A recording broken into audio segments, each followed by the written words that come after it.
This is Mobile Agent TV, helping agents stay on the cutting edge from coast to coast.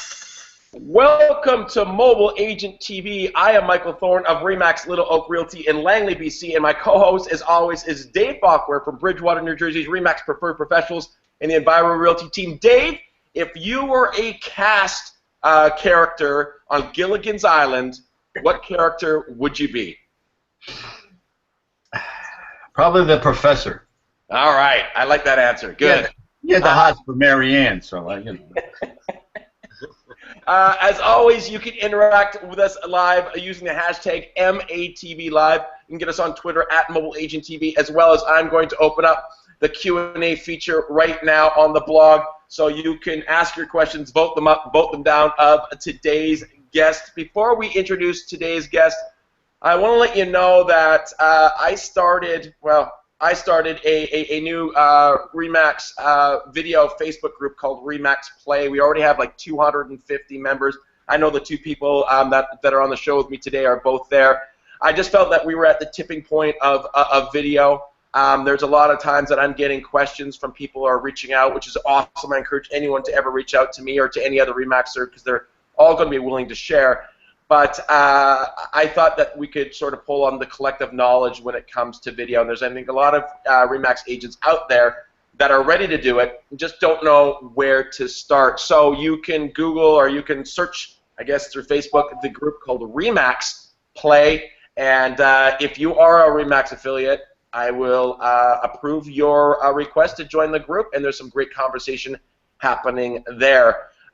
Today we're going to be talking about traditional geographical real estate farming with a 2015 twist. I think we absolutely have the ideal guest, and that's Mark Arnstein. And you can get him on Twitter at Mark Arnstein, A-R-N-S-T-E-I-N.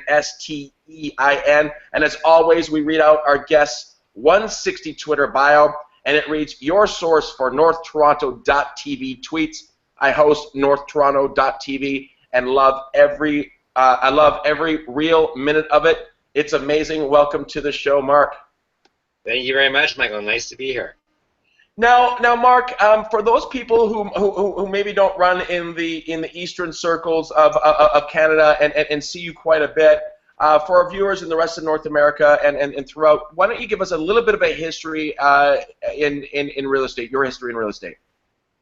Okay. Well, first, I started about 20 years ago, actually, in Vancouver. I was an agent out there on the west side of Vancouver for Remax Select. And then, you know, as the story goes, happy wife, happy life. My wife is from Toronto. And she was at a tipping point where she was like, you know, for having kids, I got to be back in Toronto near mom and dad. I can't do it anymore in Vancouver. And I agreed to come out here.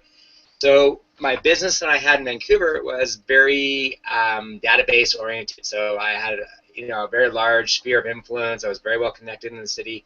So when I came to Toronto, I decided I loved the neighborhood that we bought into because I had a very good feel for where I was back in Vancouver. And I said, you know what, I'm just going to work the daylights out of this neighborhood and start working on it as a area. And before I left, I sat down with one of the agents from our office, who was a big farmer and big top producer, kind of went through the ins and outs and how he got started and what he did. And got it going from there about 10 years ago. It'll be 10 years actually 10 years next January. I'll be in Toronto. And see, that's kind of an interesting thing. And when I heard you tell that story, you were speaking at an event out here in Vancouver. When I heard you tell that story, when you're moving to a new area where you might not have that sphere of group of people that you already know, well connected, or if for certain younger agents starting out where their sphere isn't of an age where they're buying and selling property, farming is an opportunity to take it from a different angle. And I think that's what you saw. And so your first 10 years of experience and your second 10 years of experience are vastly different in the way that you're creating business. So tell us sort of the pros and cons of your first 10 years in Vancouver versus the time that you are in Toronto, and how those two are different, because two different styles of building a business. Oh, for sure. When I was in Vancouver, started there. I mean, to work off of your sphere of influence is, from a cost perspective, is not that relatively expensive. I started in the business when I was 25 years old, so it was a lot of coffees, a lot of going for lunches, things that are really easy to do, talking to people on the phone, let them know what you're doing. And then when you come to, a farming perspective, you got to have some dough in the genes, right? Because they cost money. And one of the biggest mistakes most people make when they start farming areas is that they get very frustrated because you don't necessarily see results right away. And I say, like, when we talked in Vancouver, when a farmer starts a farm, it doesn't happen instantaneously. It takes a bit of time to cultivate, grow your crops, get people to know who you are. Your first season might not be that great, but your second season gets a bit better, your third season, and so forth, and it rolls after that. But in order to do it effectively and do it properly, you definitely need some money in the pocket to be able to do it. And that's probably the biggest difference between the two. There are guys that have phenomenal spheres of influence, and they will spend tons of money on them as well. But I think that typically comes down the course when they're a little bit more experienced, a little bit more seasoned, and got more sales under the belt, so to speak. So Mark, on that, the difference between door knocking is, do you want to sell your house today and moving on, and farming is, I don't care when you want to sell your house. When you do, I hope we've built know, like, and trust. So when we hear about cold calling and door knocking, that's a very different form of marketing than farming is. So just maybe touch on the mentality and actually the steps behind the difference between those two sort of processes. Well, when you're cold calling, when you're door knocking, you're basically kind of hoping that you're going to catch somebody off at that one particular instantaneous moment where they're, hey, you know what, I am ready to sell, and let's go, let's meet, and we're going to do it today. Whereas when you're farming your area, you're building up connections and sphere for over time, so when people are ready to actually go and list with you, you're first of mind on who they're going to call. So if they say, hey, you know what, I'm, to their husband or to their wife or whoever they're talking to, we're ready to list, we better call Mark. And it might not happen right away, but it's going to happen, down the road. And by being present and being in the neighborhood on a regular basis, people get to see you, get to know you. You cultivate relationships. When you walk down, my wife folks, when we walk down the street, people will wave and say hi. I have no idea who they are, but they've seen all my stuff on my flyers, so they recognize me. From all the information comes in their mailbox, or the videos, or open houses, or bus shelter ads. So you become like the neighborhood go-to expert, celebrity-style person. Absolutely. So then what is sort of, like you've talked about, you just mentioned video mailings, bus shelters. Sort of what has been your formula on hitting people both in a very 2015 style, in that traditional tried and true farming method of delivering stuff to them all the time, so that is repeat all the time? Right. What is your formula, or what have you found is your marketing strategy throughout, let's say, a 12-month cycle? Well, and basically what you said, like, we're constantly doing mail drops, so we're sending something out basically once a week. Whether it's a just listed, just sold, or our monthly newsletter, which we call the North Toronto Living Voice. So it's actually more newspaper style related, glossy, oversized, so it stands out. Very different than the more traditional newsletter that most agents typically will send out. And then what I've done is I've actually sold advertising on the back of it to offset the cost. So I've gone to the local merchants that are in and around the area, and so I have them subsidizing my cost for the mailer, which is fantastic. Yeah, and sorry, go ahead, Dave. No, Mark, when you first started, when you moved from Vancouver to Toronto, right. what part did mailing play in your, your day one? Day one, here I am, I'm in this neighborhood, I want to farm this area. Mailing certainly must have been a part of it, because when you talked about money, that's what we're talking about. Right. How long did it take you before you started to get any kind of traction out of that?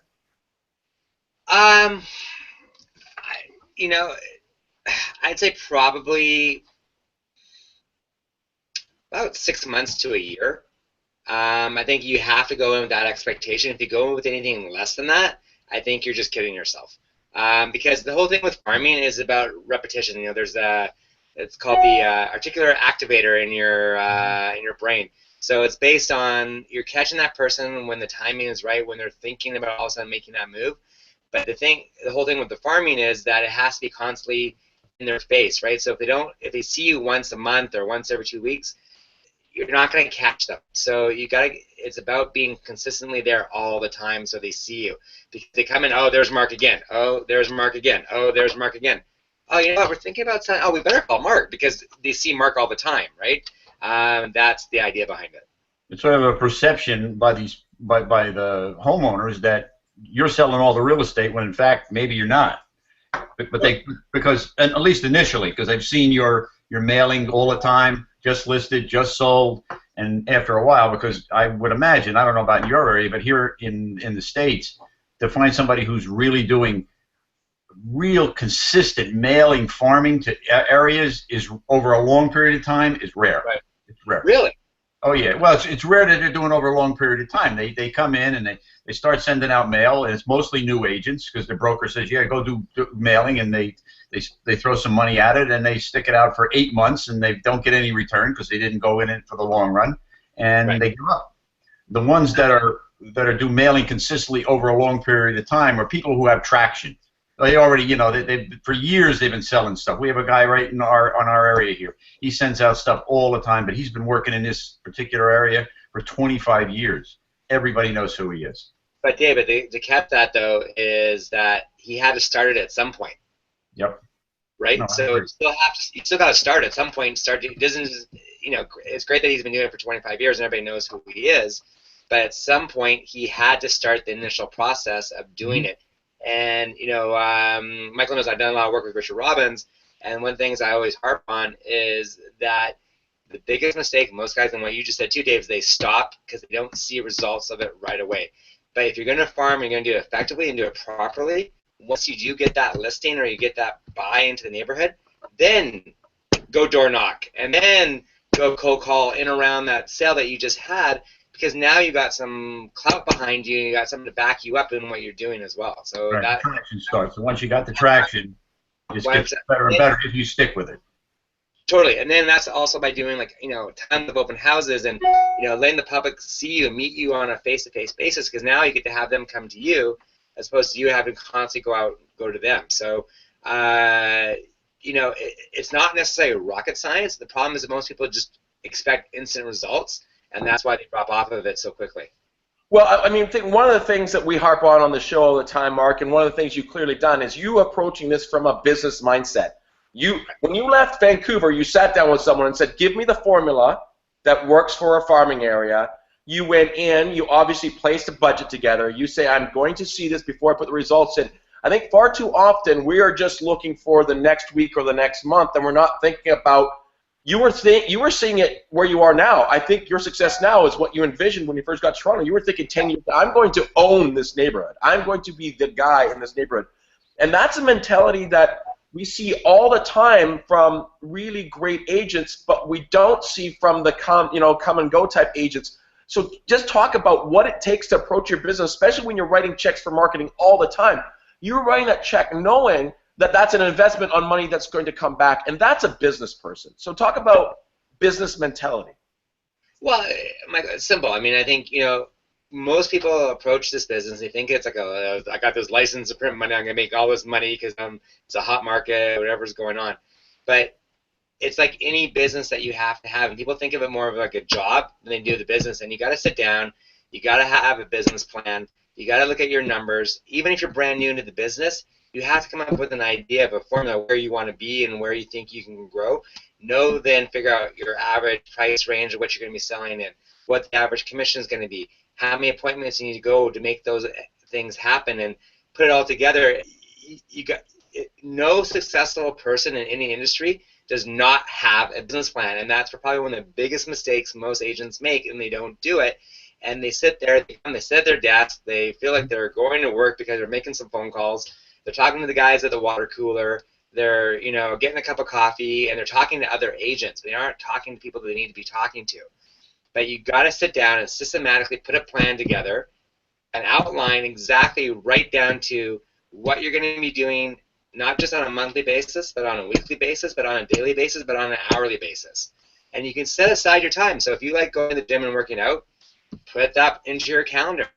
That's blocked off. That's set aside. You got to be as organized and as systematic as you possibly can, because otherwise you're going to set yourself up for failure.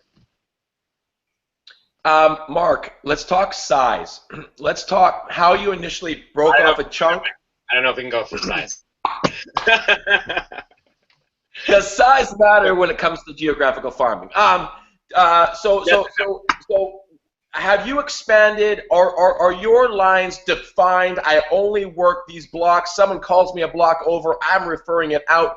How have you built, and what advice would you give to someone starting out about the number of doors, and then at what point do you, if you have, decide to add some more square footage to your farm area?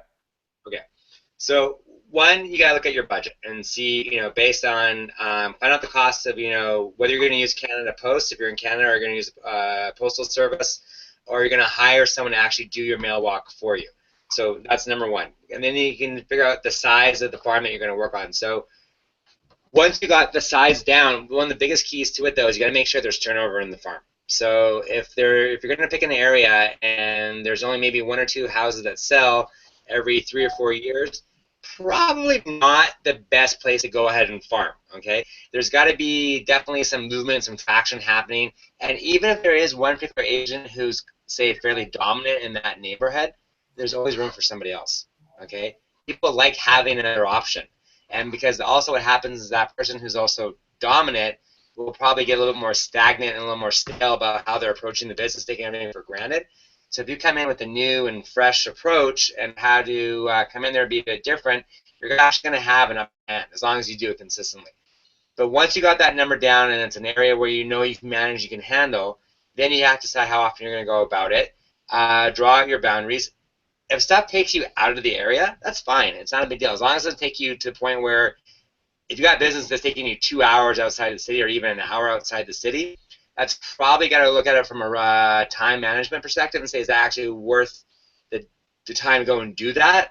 Like, Michael, you're in Langley. I mean, are you going to go and sell a house down in downtown Vancouver? Probably not. One, you don't know it well enough, number one. Number two, the time it's going to take you to get there and get back is probably not going to be worth it for you to go ahead and do it, where you can go and you can refer it out. Now, so someone calls me and says, like, for instance, in Toronto, I want to go out and buy something in Oakville. I'm not driving out to Oakville. It's just not going to happen. But if someone goes to downtown Toronto, yeah, I'm still close enough to downtown TO. I know what I'm doing. It's not a big deal.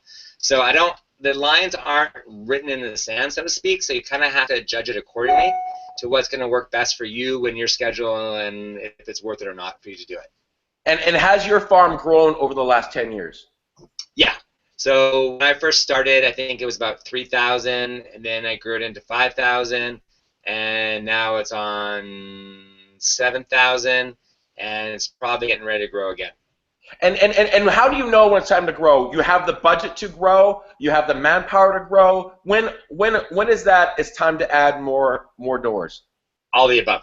You gotta know. It's like, are you making results? Are you getting money in your pocket? Are you, is cash coming in? Do you have the manpower to actually handle it? Are you getting more business in that area so it makes sense to grow because you're going a little bit further down, or further up, or further to the west, or further to the east, depending on where things are going. So it's like any business. You always sit down at the beginning of each year and kind of look at your business plan and kind of go, how do I want to grow to another level? So what do I need to do in order to do that? And does that mean necessarily at this point I'm ready to expand and take on more? If it is, the answer is yes. Great, you do it. If it's not and you're not ready yet, don't do it. Because you never want to bite off more than you can chew, right? Because then you're going to get frustrated and you're going to quit and you're going to throw your hands up in the air and say, why am I doing this? And go all crazy about it. So that's not the right move. So make sure you're ready to handle it before you go ahead and do it. So now we've talked, I mean, we can get into the depth of it, but we've talked about just listed, just sold, newsletter, the North Toronto Voice. Is it Voice? Yeah. So that's very, very traditional stuff, but you're doing some very innovative stuff. In fact, if I were to say that you were an early adopter when it comes to video, I probably would that would probably be an insult because I've been watching you do your stuff for a long time. Talk about the 2015 twist that you put on traditional farming and perhaps maybe some of the value there that's greater than the Are You Ready to Sell right now, because I think it's about brand. Talk about the 2015 twist that you put into your farming marketing and the benefit of doing that. So as far as like with video goes, or with just any of the real creative stuff that you're doing that the person 10 years ago in Vancouver when they handed over the plan of farming, that wasn't a part of the plan because those options weren't available to us in 2003. Okay, so give you a couple examples. So one, we do twice a year, we do a coloring contest. And we send out to all kids in the neighborhood and get all the results back. We pick one winner from each age group, so 5 and under, 6 to 8, and 9 to 12. But what we do, and this is where the video part of it comes in, is for the winners that we actually videotape them and do a little mini interview with the kids that won and highlight their entry that they did, and then we promote it all over the channel and put it out there so everyone can see. So the people who are following us on through YouTube or through NorthTorontoLiving.tv can then see, like, oh my God, my friend's coloring contest got entered in, and look, there's this really cool video. So that's one of the really neat things that we're doing. When we do community events, so like in the fall, we do our pumpkin giveaway. And so this year, we gave away, I don't remember how many it was. I think it was close to 300 pumpkins in an hour and a half. But I got sponsors with it, so I had Starbucks. We did it on the corner, so where Starbucks was. So we had them sponsor, giving out hot chocolate and coffee for the kids and the parents. We had Just Junk, my local junk removal company, help keep all the pumpkins on the back of the trucks. We had a rep from TD show up who helped sponsor some of the event, and we had a magician. And again, the whole thing was videotaped, so that when it was all finished, we did a little mini video highlighting the whole entire day, and we put it out there again and blasted out to everybody else. So that's the parts of the that side of it. And there's also, we go and we interview all the local merchants. When new stores and shops come into the neighborhood, well, typically we'll go in and introduce ourselves and do a little video bio on the store, what's going on, why people want to go and use their services, welcome them to the neighborhood. So that, again, people learn to see kind of what's going on in the area and then get information at a much faster rate than they might not have seen it by just walking down the street, kind of a thing. So, like, and that's what we've tried to build. A little bit different than what we're doing and what you're doing, but you're like the social mayor of North Toronto. I mean, that's basically what you have done, is you become this larger than the real estate transaction, which I think has so much value as long as, and it was Daring Personer that gave me the advice, as long as you remain approachable. If people feel like they can't stop you on the street and say, hey, Mark, I've got a question, and they don't feel like they can pick up the phone, if you just turn into a celebrity versus an approachable resource expert, then there's a ton of value of becoming larger than the real estate transaction, and that's definitely what you've done.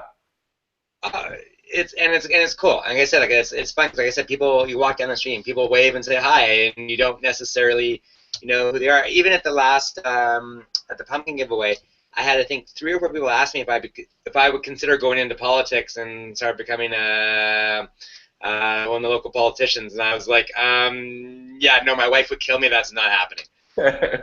Yeah, good decision there. There's nothing good can come of that. Mark, of the 5,000 or 6,000 houses you actively farm, what percentage of the market do you have there, as far as?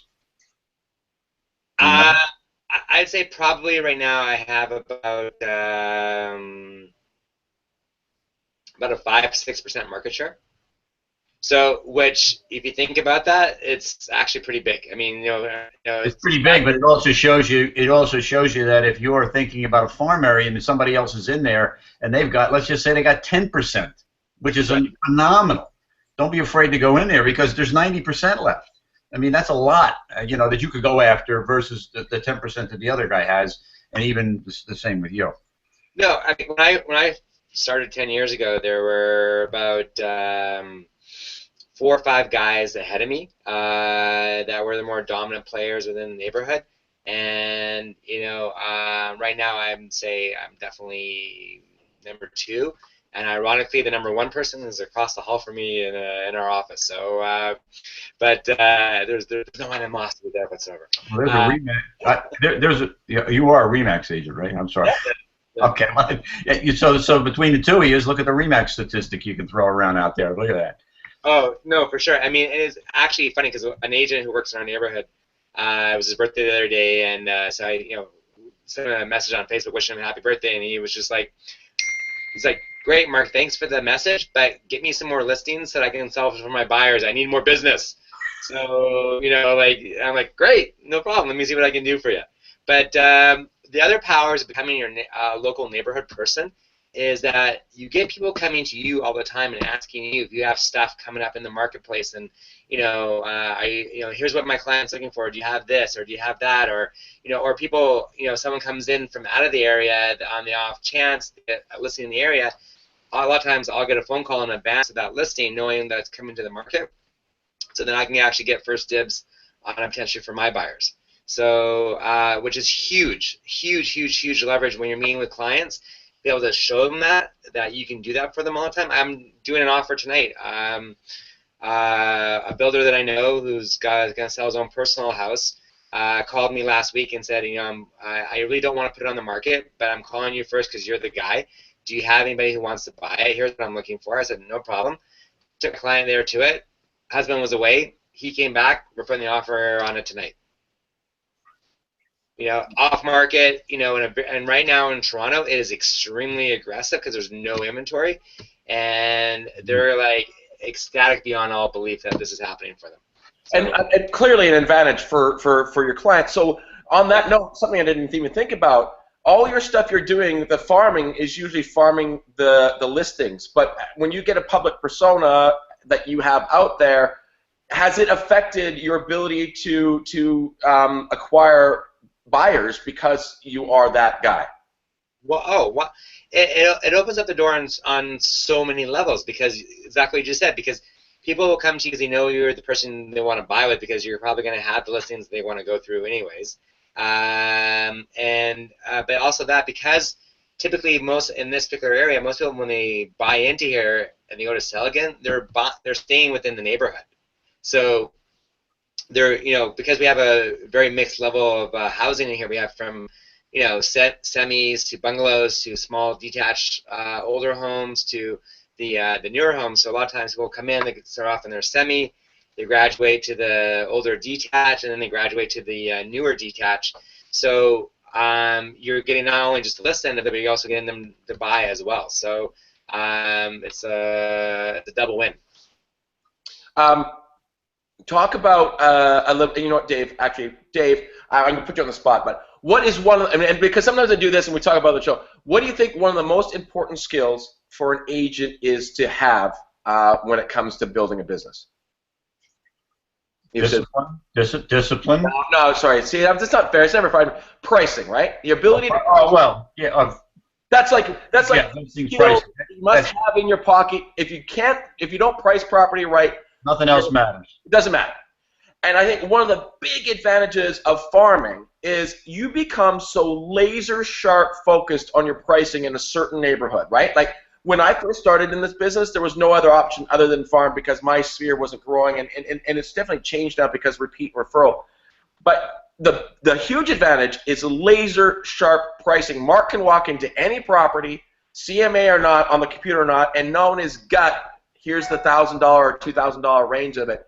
Mark, how has your success and the value you provide your client is benefited from your unreal knowledge of how to laser sharp prices property because you're not distracted by what's happening blocks away?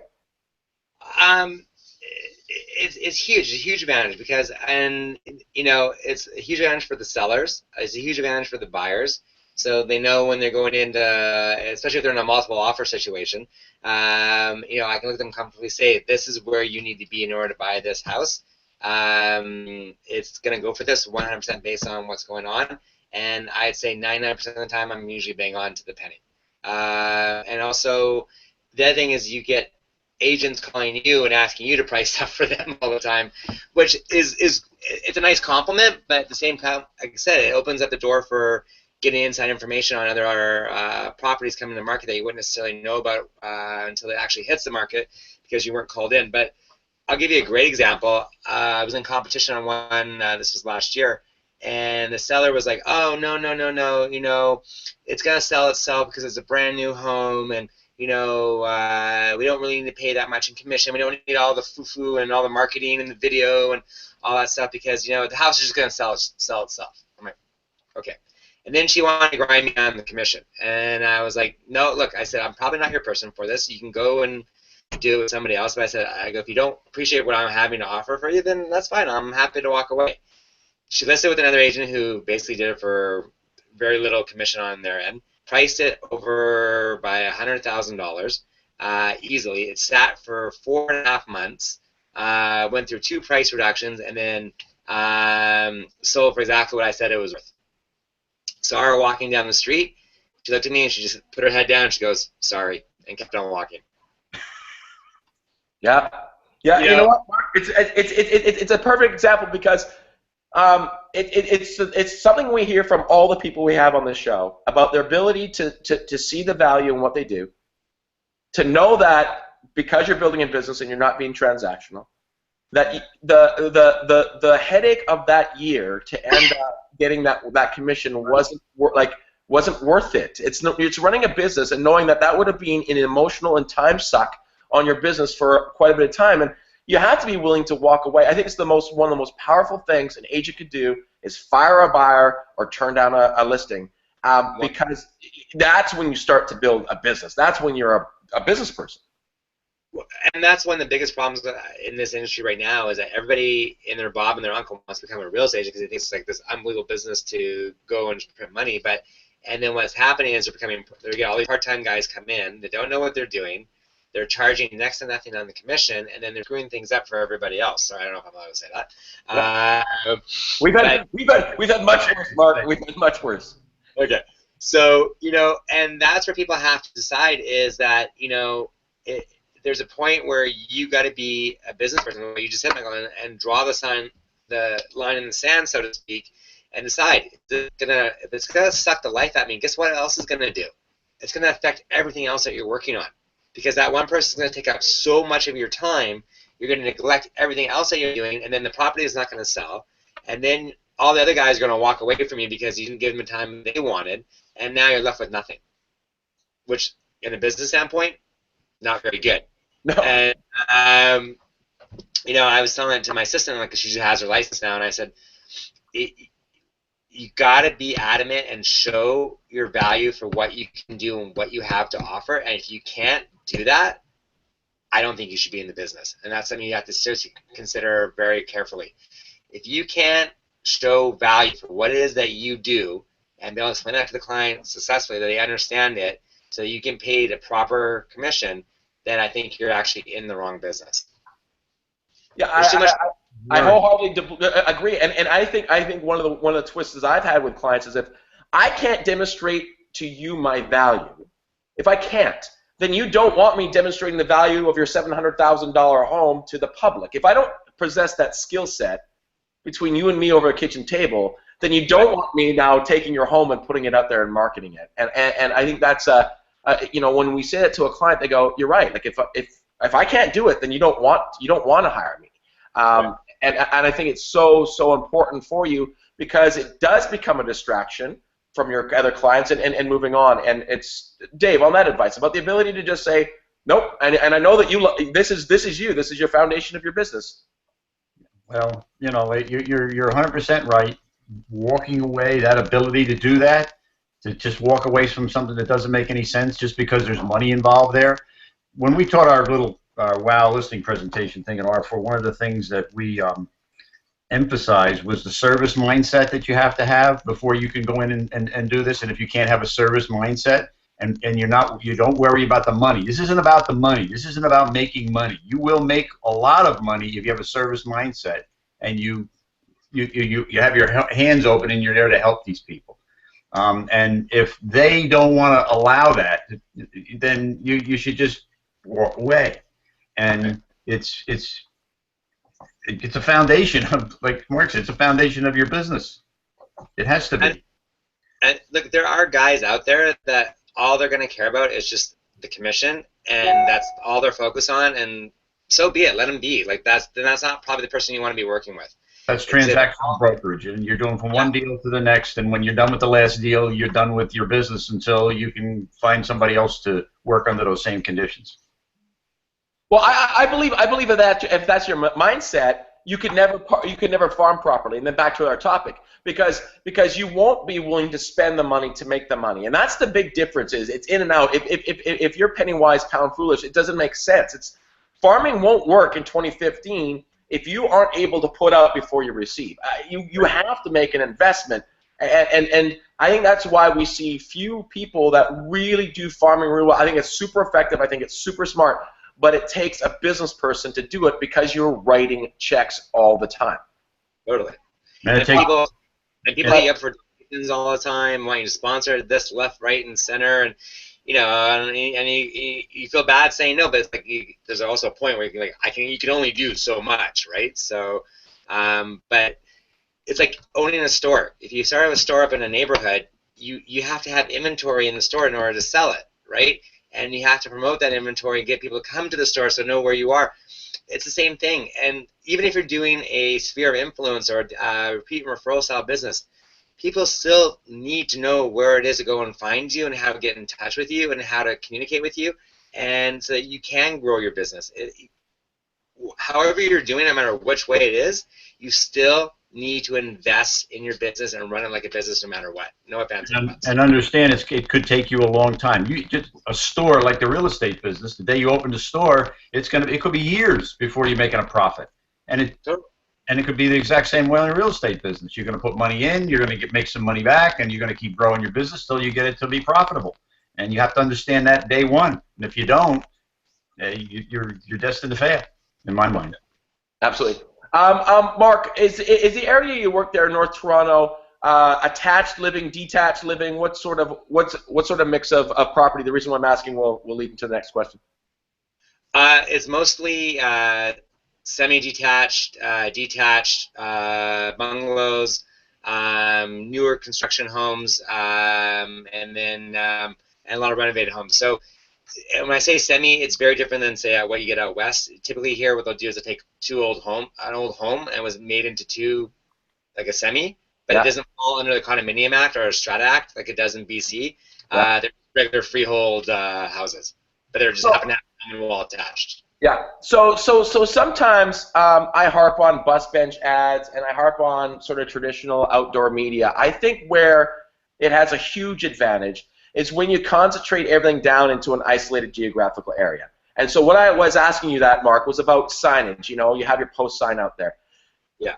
We've built our business on repeat and referral. So we help someone here in North Langley, and their cousin wants us to help them in South Langley. And our signs sort of get all over all over 110,000 people versus all over 7,000 people.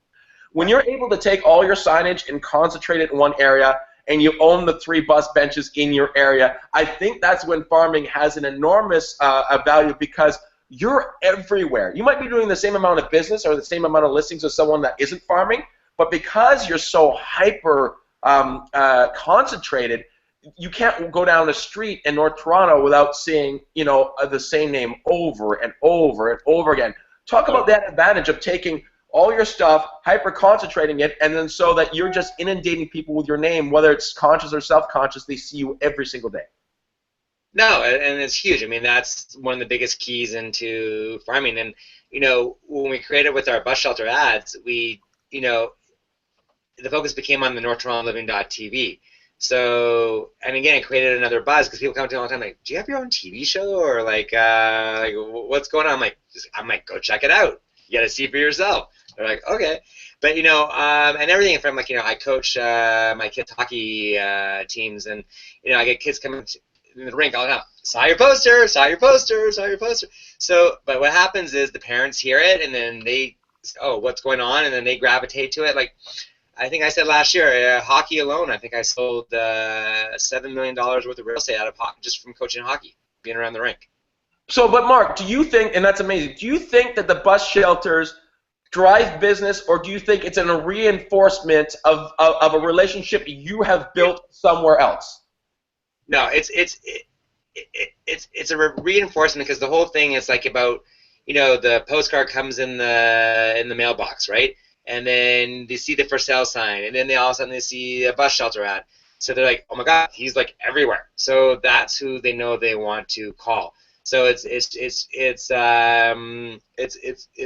subliminal advertising, I guess, so to speak, in the sense of that you're constantly trying to be sending the messages about, if you're going to call someone about real estate, it better be Mark Arnstein.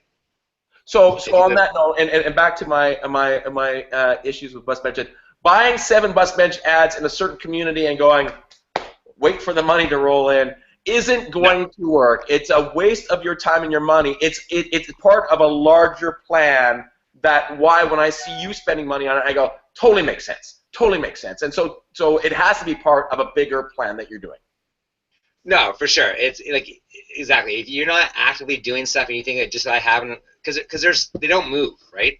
They're always just there. So if it's a person who's driving by doesn't necessarily see it or lives out of the area, then it's like, whatever.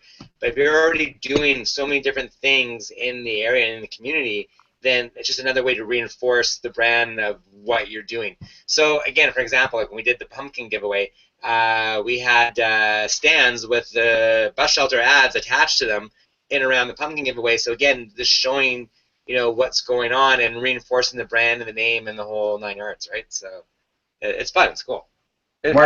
Mark, is your branding? Do you have, from the visual perspective, not the branding of you know, how you conduct your business?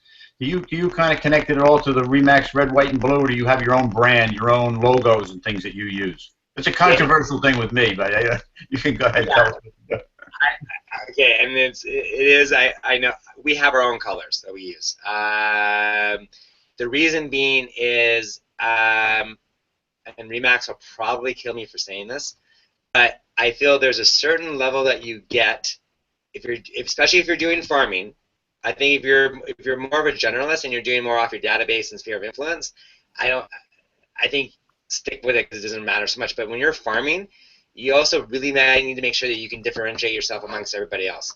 So if all of a sudden you're using the same red, white, and blue signs that everybody else is doing and they're also part of Remax, how is the public supposed to know who to go to and without necessarily reading the sign? So do you think the guy across the hallway has, or the lady across the hallway, you didn't say, has something to do with that separation? Not that person in particular, but the fact that you're both Remax agents. Like if they just see Remax, how do they know who they're going to go to? That's my whole point. If they just see the Remax sign, then how do they know which particular agent they're supposed to be calling to go and get in touch with, right? So I think when you're first getting started, I think definitely want to milk the brand for all that it's worth. But once you have yourself established and now you're going in a certain direction where you're really starting to distinguish yourself, then I think you want to like make sure you start to kind of create your own, you know, business style presence that the people know that they can go to and they can relate to. And I had someone the other day and they're like, "Who do you work for again?"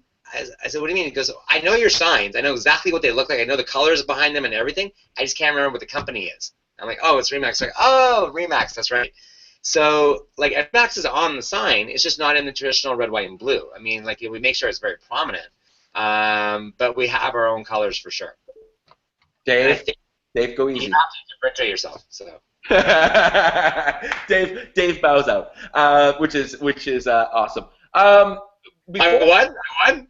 No, yeah. So, I mean, the viewers know. The problem is Dave's too polite. I'm a Remax guy from day one. I'm all red, white, and blue. Our business cards. Here's our business cards. The sign. I connect everything we do with that, you know. And then I just firmly. This is me, you know. I just don't see. I don't want to rebrand I can't really rebrand myself. It's very, very difficult to do unless what you're doing. I think works. Yeah. In a little area, right? If your area, it's very hard here in Jersey. We have to be across a very broad spectrum, a very broad area. And for me to kind of come up with a new sign or a new logo, we're working on a logo, but you know, it's harder. And I guess it has to do a lot to do with where you're selling real estate. Well, I think what Mark said. Mark said if you were just you know, an agent like I am, I mean, I think the Remax thing is so powerful for us. But once you get hyper concentrated, the issue is the differentiating factor. And Mark qualified it with that, and I do get that. I do that, and that's why he's .tv. I mean, that's when I think about Mark, I think about North Toronto .tv, not North Toronto. I always put the .tv, living .tv. So it is a good point. Talk about. Like, No, you got to talk so we can see it. okay, can you see the card? Yeah. And then on the back, so like it's and everything from the just listed cards to the business card, on the logos on the flyers, it's all exactly the same, but it's my stuff with Remax incorporated into it. Mark, a couple things. When we were down at R4, the closing speaker was Darren Hardy, and one of the things he said that I definitely have experienced doing non-traditional marketing in the neighborhood is the moment you leave the pack and the herd and start doing something different or start doing it better than others, there's a negative reaction that can come from it. Oh, from inside. So talk about. See, I kind of thought this out. Talk about some of the negativity that comes, and is that an indicator that you're doing the right thing? And how have you gone about dealing with that? Because it's still important to have these ridiculously good relationships with our fellow agents because it benefits our client. For sure. No, I think if you start getting that negative reaction, then you're doing it right. I think it's actually a good thing, not a bad thing. And when I started, when I came in here 10 years ago, I mean, being Jewish and being from Vancouver, I didn't really know a lot of people here, and there happened to be a lot of predominantly Jewish people live in this neighborhood, and a real mix of everybody. But there are a lot of guys that are Jewish that are realtors that want to work in the area. And so here comes this guy from Vancouver, doesn't know anybody, doesn't have any of these connections, is making a foothold for himself, is getting his name out there, is getting seen, getting known. And then I started creating the video and all that other stuff. So they got all frazzled by the whole entire thing, and they were coming into my listings, and they'd be trying to make little comments about, way I'd write my listings, and one time I said, oh, it's a semi that feels like a detached, and they all walked into the agent's open. They're like, oh, hey, look, it's a semi that feels like a detached, and I'm like, well, clearly you read the comments, because otherwise you wouldn't be saying what you're saying. So, and guess what, guys? I got the listing. You don't. So. It's a fun thing to play with, and you have to kind of let it roll off your back a little bit like a duck in the water. But if you're getting that kind of reaction, just stay positive with it because you know you're doing it right and you're making an impact and you're making a mark, and that's really important. Yeah, I think it's a reaction of the people that see that what you're doing is what they're supposed to be doing, and they just don't want to do it, and Exactly. it shines the light on them. So, and they never do it. Yeah. We're just about to let you go here and finish up here, Mark. But the last section I want to talk about is, and it's the topic we've talked about most on this show. It's why I started Remax Play. Is video. Video has been a fundamental part of what you've built. It's how I first connected with you on the other side of the country when I noticed you. I don't know, like 7 years ago. You were doing a home tour. Talk about. They were so bad in the beginning. I think it was one of you, and there was a master bedroom, and I think you like dove on the bed, and I was like, "Who is this guy?" I think that was the video I saw. I don't know. Talk about the value of video for you and your business, and the value moving forward to agents that haven't embraced video yet. Sort of, and we nudge all the time. You got to do it. You got to do it, but. I think you got to do it in some form, video, maybe not polished video that like you do, but talk about the power and the impact video has had on your business. It's been huge. I mean, one of the biggest things I love about it is that first of all, the clients absolutely go gaga over the videos when I show them. We're in the listing presentations and I show them the videos and how we do them because they've evolved so much from when I first started doing them to where they are today. Now we've made them, like, I think Michael, you quoted as being like a HGTV style video. Absolutely. So where I've had like my sons in them, I've had our dog in them. Where we're like, in the park, the local park, and we're throwing the ball for the dog, and then we're walking the dog back to the house, and, just showing how you can actually live in this home, and people are like, yeah, that's awesome. And then what happens even more importantly is because we figured out a way to get them online as the virtual tour for the listing, the Toronto Real Estate Board is very prohibitive in what they'll allow you to do and what you can and what you can't do. So it took a few years to figure it out, but you can't have anything that links back to anything else. So you can't use the YouTube link to have it up as a virtual tour. It has to be its own separate independent link. Anyways, but what happens though is that people walk into the opens and they start talking to you like you've known them for like 5 years, and I'm sorry, have we met? And they're like, no, but I watched your video, so I feel like I already know you. Wow, how warm is that person walking into the door that wants to do business with you now? And that is one of the most massive impacts I can say that's happened with it, because people get way more engaged with you. They watch the videos, even if they have other agents and they come in.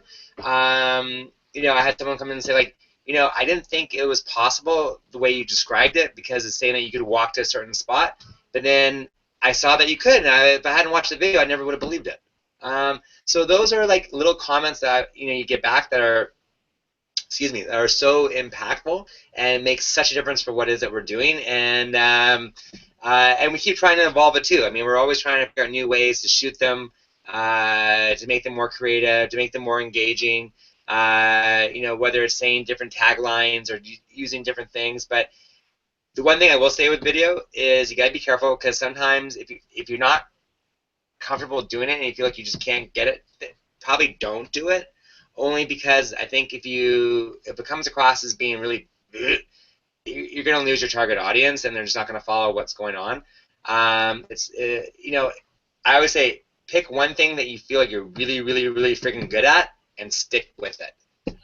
Because but on that note, Mark, and I totally agree with you, but on that note, Mark, you could easily turn the camera around the other way, which you have done, and that's what I want to say next, which is super impactful. I think one of the videos you have on markarnstein.com is who am I? Like, meet me. And then for the first minute, it's about you. We feel like you know you, and then the camera gets turned around in interview style about the experience you've provided for past clients. And when I see that, and I'm a realtor, I go, holy crow, I would use them, because your clients aren't actors. Perhaps they are. No, I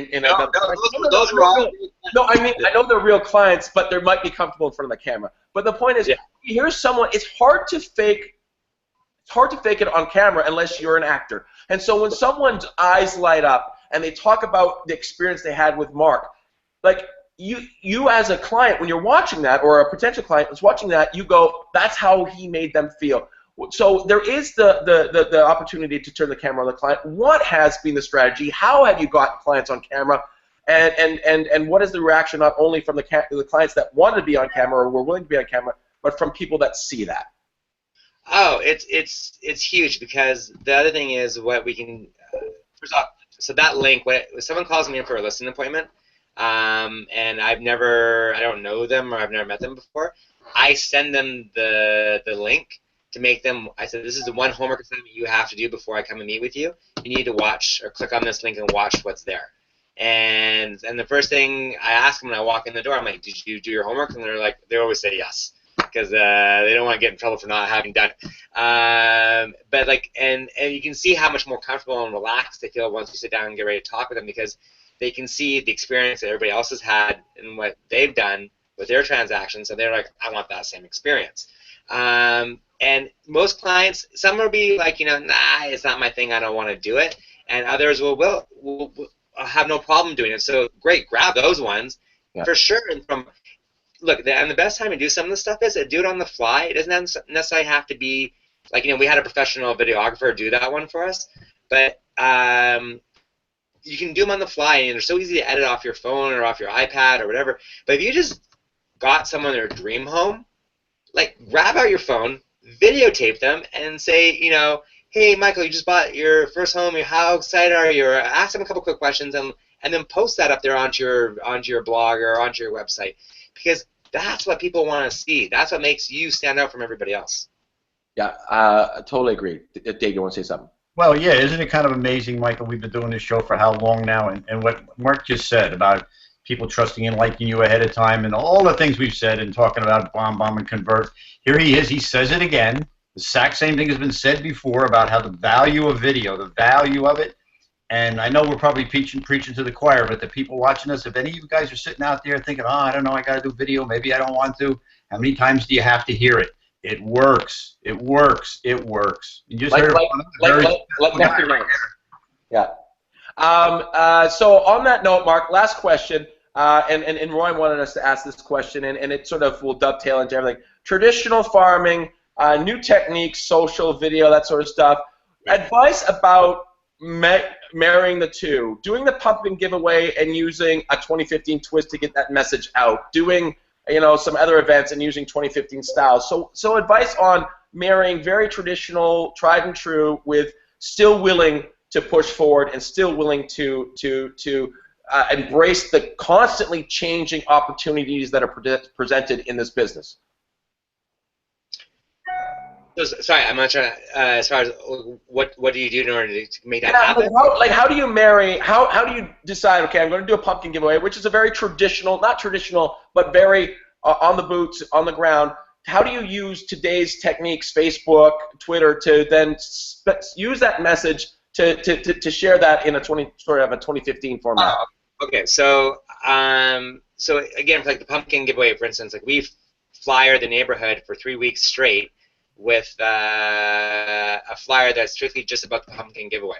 So, and people actually show up to the giveaway with their flyer in hand, thinking they actually have to use them to redeem to get their pumpkins. So, which I think is like awesome. Yeah. But then, and then we post all over Facebook and LinkedIn and Twitter and Instagram. And so the one thing with all the social media stuff that you got to do when you're incorporating everything together is, as you're going along, post some personal stuff. Like, show people that you're a human being, that you have a life that's not all just about real estate. Because if it's all just about real estate, you won't get the traction. People won't follow you because they think you have no life. People want to relate. People can actually relate back to.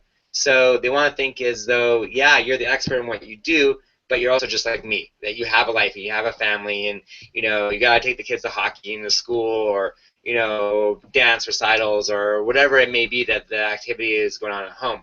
So it's that balance of like being a normal person, and yet you're also still a professional realtor who's out there trying to generate buzz and activity. My brother harasses me all the time. He's like, "You post way too much personal stuff online," and da-da-da. I'm like, Alan, it's 2015. This is how things work today if you want to get people to follow you and pay attention to you. If you don't, you're going to get lost in the shuffle. And I can tell you, as the more and more creative I've gotten with it, I can't believe over the last, say, 6-7 months especially, from using more of Instagram, having more followers. I've just generated followers, like not for me finding people coming to me, and on Twitter and on Facebook. So, like, it works. You just got to make sure it's well balanced between the two. Good advice. Now, Mark, you're clearly a paperless agent, so that's the next topic we want to tackle. If you saw my desk, I don't know how much you say like paperless. All I see is paper in this background. So if you look at the back, that's an old school realtor back there. That is. I love his office. It looks a little different than this thing. Mark, thank you so much for coming on, talking about farming. I love what you do. If you're not following Mark, guys, get on there and look at what he's doing. He'll inspire you to sort of take your marketing to another level, doing it in a very traditional way, but with a 2015 twist. I love what you're doing, Mark. You're fantastic. Mark, how do people get a hold of you if in the North Toronto area? Email is simple as mark@markarnstein.com. If it's Twitter, it's @MarkArnstein. Instagram, it's @MarkArnstein. And Facebook is, shocker, Mark Arnstein. It's nice to not have a name that other people have taken. That's great. Dave, here we go. Your takeaway for traditional real estate farming with a 2015 twist. Well, the bottom line is you can do old school. That's me, right? Old school. Old school.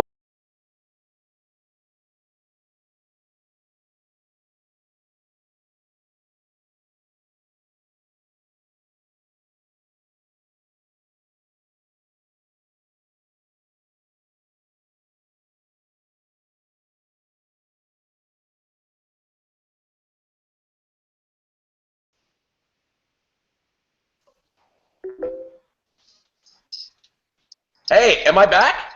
I'm back. Oh, Mark back. So this is awesome.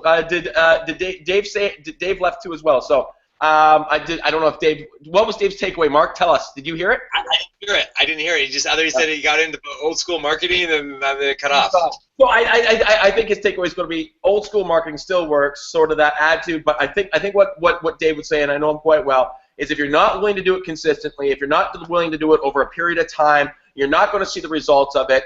Please approach your business like a business and don't be transactional, because that's what you won't have. You will never have a business unless you approach it like a business. Mark, Dave is back, thank goodness. Dave, we're back. You're good. We're awesome. I left. I don't know who left. This is good. I'll edit this in the podcast. You won't even see this live. You're stuck with this. Thank you very much, Mark. I appreciate you coming on. Mobile Agent TV is not on the air next Friday. It is Good Friday, so it's Easter weekend. We will take Easter off. So we will return on April the 10th will be our next episode. Thank you very much, Mark. If you have any referrals heading out to the East Coast of the United States, get a hold of Dave. He'll put you in the hands of the right Remax agent. Any referrals coming out the West Coast of Canada, get a hold of me, and we'll put you in the hands of the right Remax agent. And as Melanie Galley of Remax Fort McMurray wants us to end every show, please tell 5 other Remax agents about the show. We grow every week and allows us to reach out to awesome people like Mark, who will give us an hour of his time. We appreciate it. Thanks, Mark. I appreciate it. Thanks everyone for watching. We will see you all in 2 weeks.